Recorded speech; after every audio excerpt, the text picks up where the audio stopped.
Assalamualaikum warahmatullahi wabarakatuh. Pada hubungan Jindan, Gus Baha dan semuanya, langsung saja mengikuti daripada apa yang disampaikan Gus Baha, yaitu gerakan Cangkem Elek. Alhamdulillah tempat kita di daerah Bogor khususnya bertempat yang berseberangan dengan beberapa faham yang macam-macam, dan itu mustajab gerakan Cangkem Elek untuk menghadapi mereka. Ngoten Gus. Dados kula nggih nyuwun ijazah terus mewakili sedaya, dan yang ingkang kami kalih mumpung teng mriki kan ingkang didhawuhaken Gus Bawau fasilitas dinggo fasilitas nyuwun fasilitas ijazah ngrungokke tafsir Jalalain ingkang teng YouTube. Dados nyuwun ijazah ingkang kathah niki.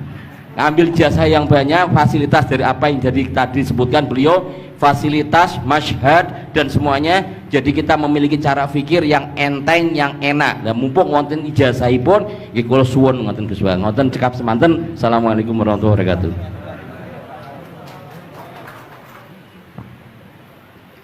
Assalamualaikum warahmatullahi wabarakatuh. Gus Baha, saya Nawawi Bahrudin. Kalau secara organisasi saya dari PCNU Kota Tangerang. Saya Mustasar.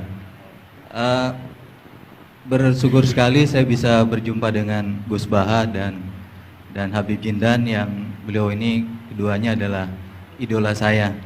Kalau boleh ngaku, saya ini ngaku sebagai santri kalong virtual via YouTube Gus Baha dan Habib Jindan.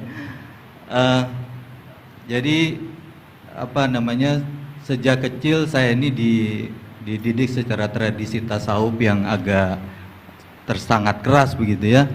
Kalau saya boleh cerita nih, ada ponakan saya nih Ustaz Samsuri,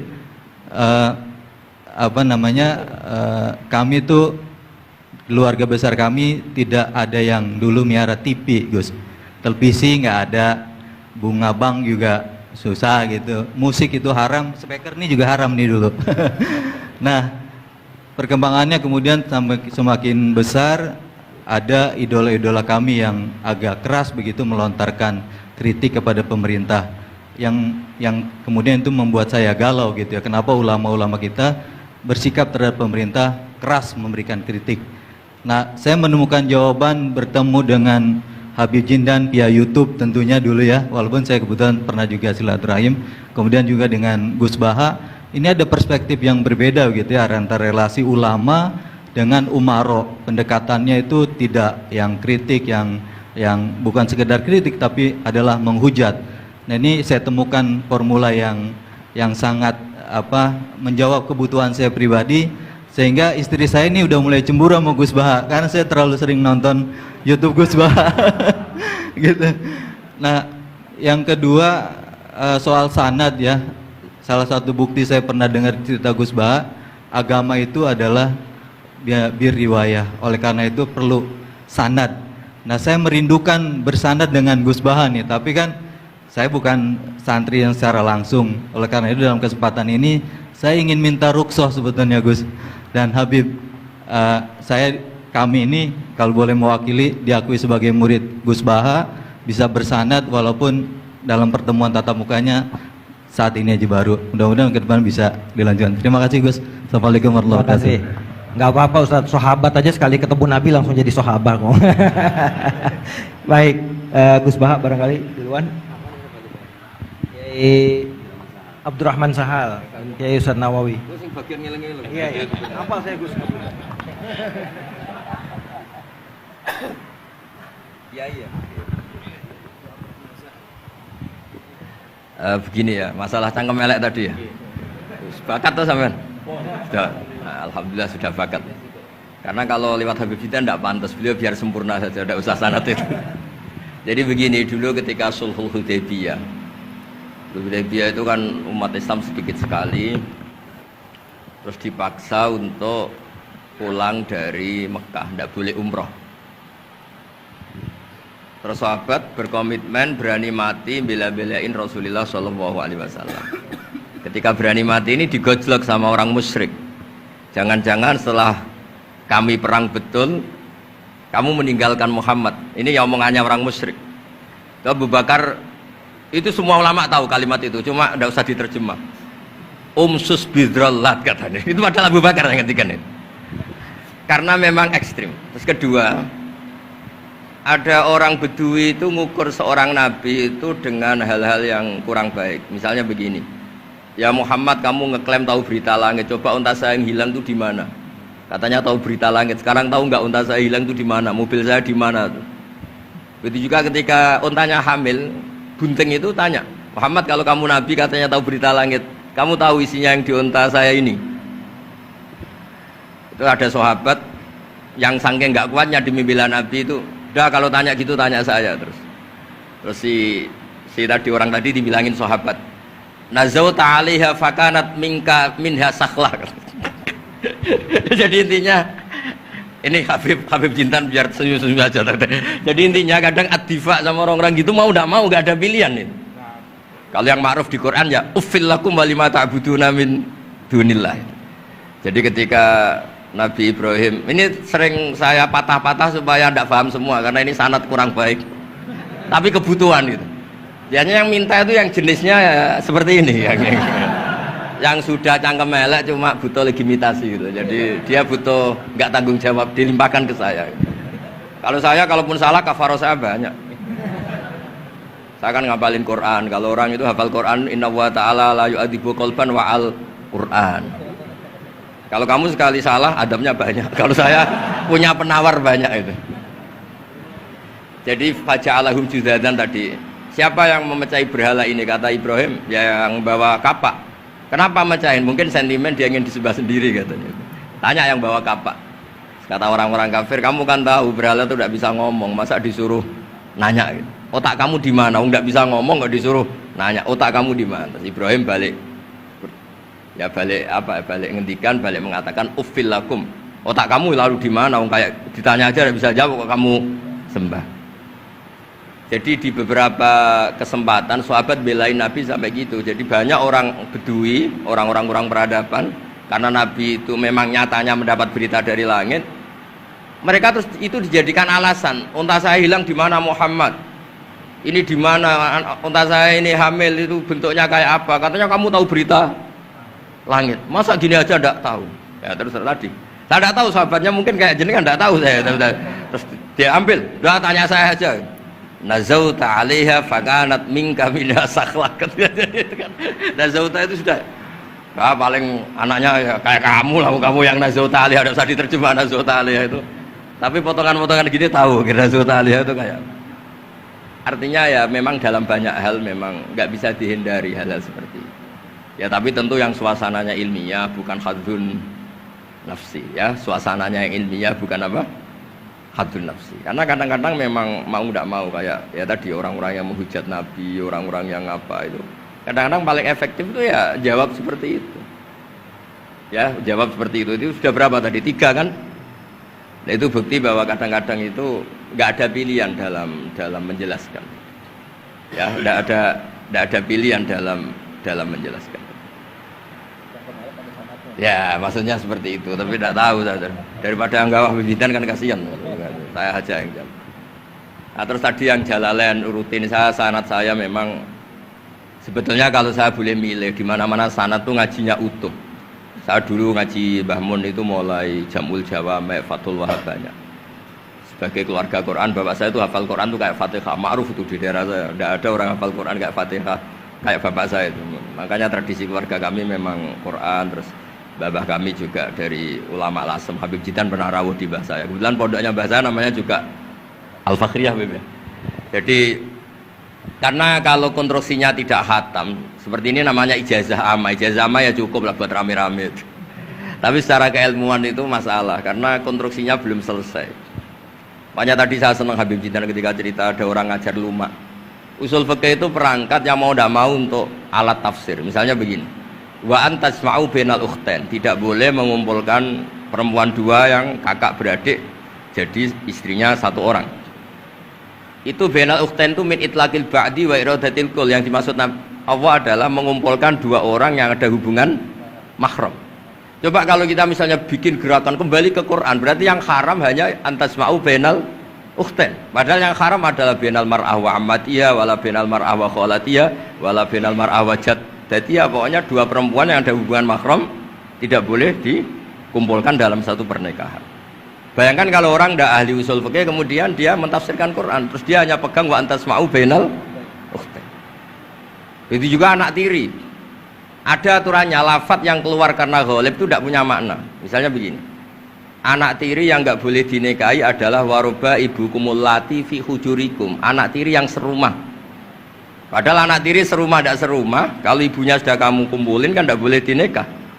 Lalu kata fi hujurikum di sini adalah yakhruju makhrujal ghalib. Ya umumnya anak tiri itu serumah, tapi bukan punya ikatan apa?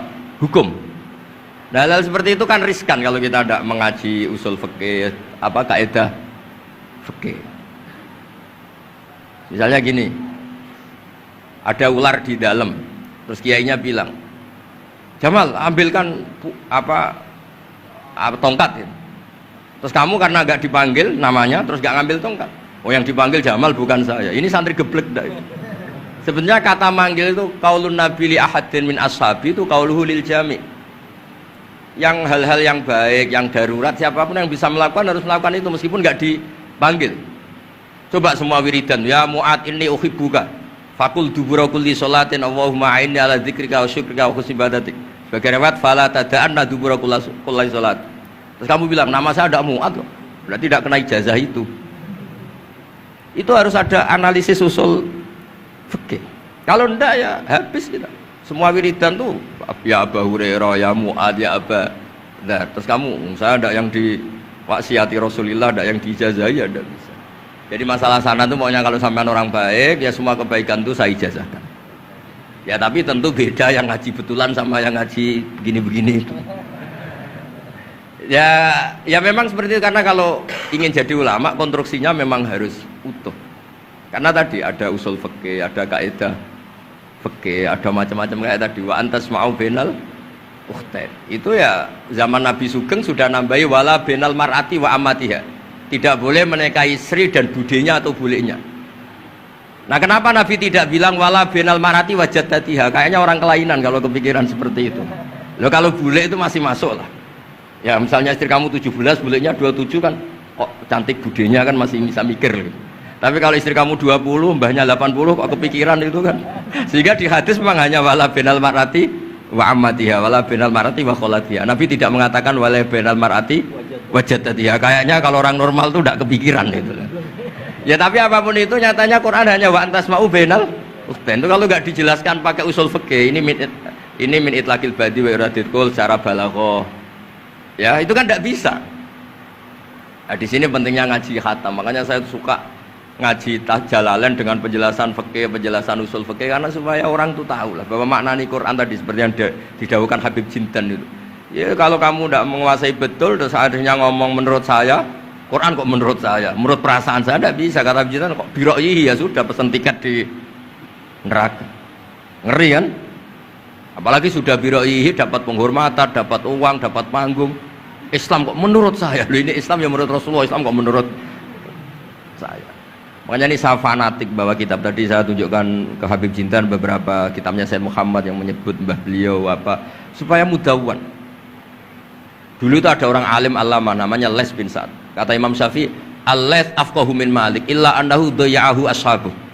Imam Les secara fikih itu lebih alim dibanding Imam Malik, tapi daya'ahu ashabu. Murid-muridnya enggak menulis. Andai kan Habib Salim tidak punya putra Habib Novel, tidak punya cucu Habib Jindan, mungkin orang enggak bakas lagi Habib Salim. Bazuber andai kan tidak punya putra Mbah Mun, orang juga nggak bakas lagi Bazuber. Bapak saya Kiai Nur Salim andai kan tidak punya putra Samu, kan orang sudah lupa. Dulu ini cerita yang paling ekstrim. Dulu Nabi Ibrahim pernah dikira Yahudi karena punya keturunan Yahuda bin Yakub bin Ishak bin Ibrahim. Ketika Yahuda punya perilaku tertentu seakan-akan itu dari mbah-mbahnya. Baru setelah Rasulullah SAW memaklumatkan ad-dinul hanif, ad-dinul Islam millatun hanifiyah, millata abikum Ibrahim, baru terpulihkan nama Ibrahim.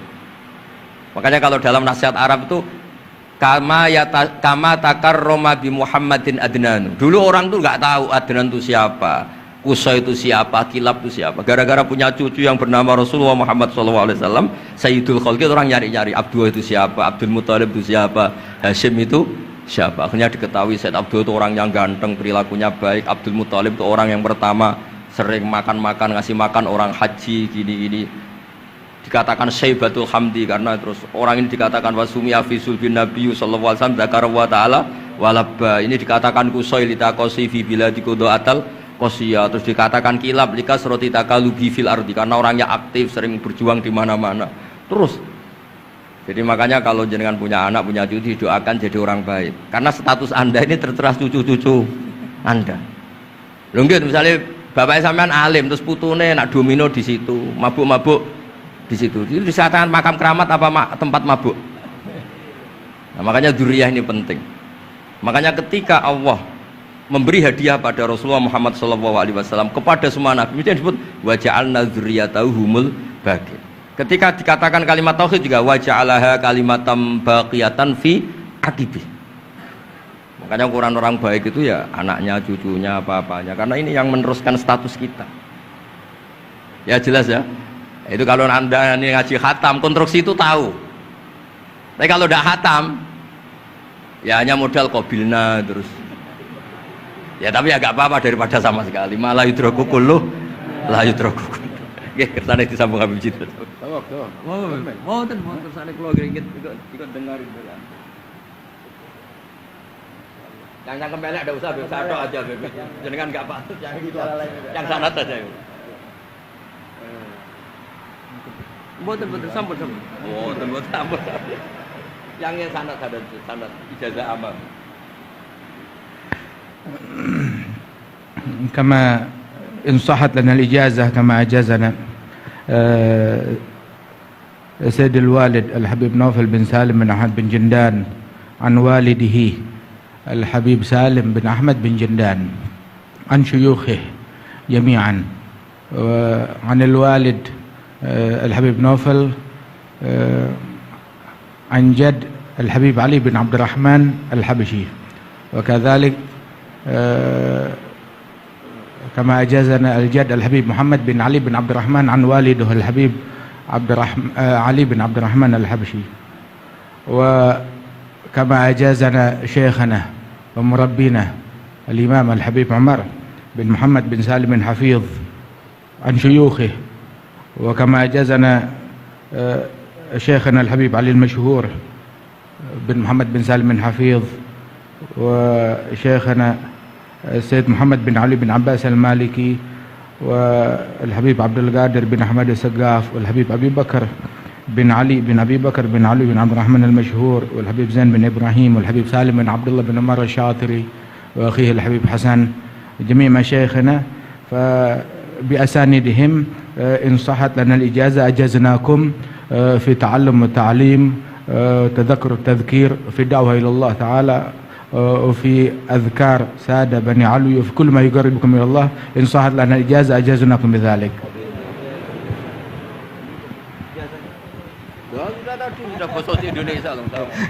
Jadi ijazahnya Gus Baha pakai bahasa Indonesia kan. Jadi kita belum kobil tuh tadi. Insya Allah, ya insya Allah. Ada al-iznu bima'na al-ijazah, insya Allah. Jadi sudah diizinkan, yaitu ijazah cangkem elek tadi dengan ijazahnya pengajian beliau lewat medsos, insya Allah bil izin, ya. Karena kalau kita mengaji kitab itu tidak perlu ijazah lagi sebetulnya. Kalau udah qiraatan ala syekh bimana iznuhu wa ijazatuhu, insya Allah. Dan sanadnya tadi sudah diberikan juga oleh Habib Jindan dari para guru beliau, dan mudah-mudahan kita beroleh manfaat dan barokah dengan majelis ini, dengan begitu banyaknya ilmu dan ma'rifah yang kita peroleh. Bahkan kita julus mujalasatul alim, ini termasuk juga dalam kebaikan yang kita dapatkan di hari Asyura ini. Dan karena di dalam Asyura itu ada zur aliman, ziarahi orang alim, dan kita sudah melakukan itu dengan ziarahnya dengan Habib Jindan dan Gus Baha. Dan insya Allah mudah-mudahan kita semua pulang ini beroleh banyak gembolan pahala, ya insya Allah, ya, gembolan pahala dan ijazah dari kedua beliau insya Allah, ya.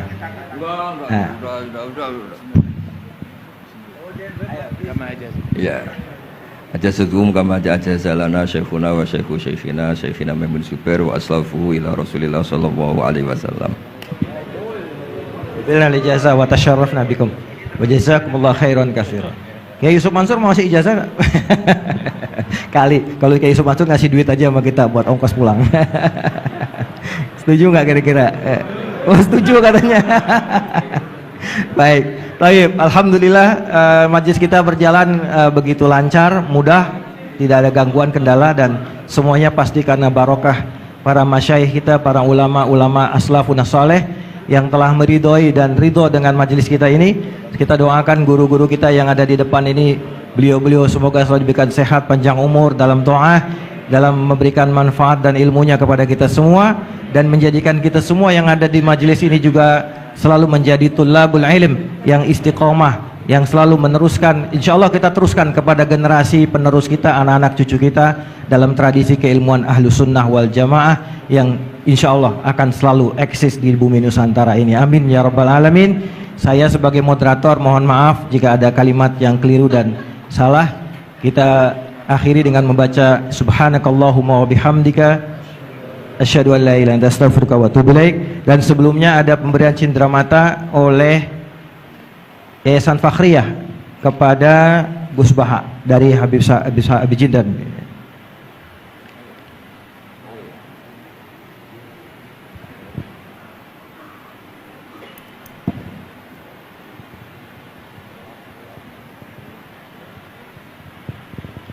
Sallu ala Nabi Muhammad.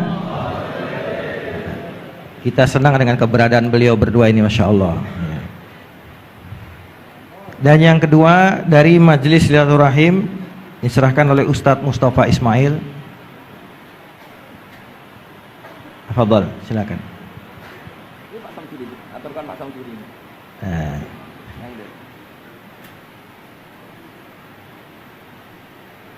Ini plakat nih banyak ini.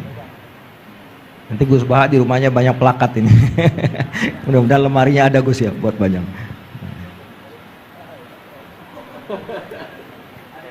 Buat Habib Jindan juga dan buat Gus Baha.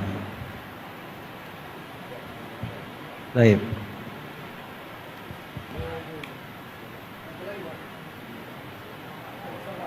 Ustaz, ya.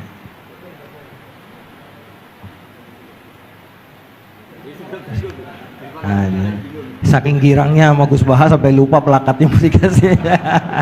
Salaman duluan, plakatnya belum. Baik. Baik, alhamdulillah, alhamdulillah. Alhamdulillah kita tutup majelis kita dan sekali lagi kami mohon maaf atas segala kesalahan dan kekurangan. Adanallahu wa iyyakum ajmain. Kita setelah ini ada majelis rohah nanti dipandu oleh MC. Dan saya sebagai moderator pamit diri dan Assalamualaikum warahmatullahi wabarakatuh.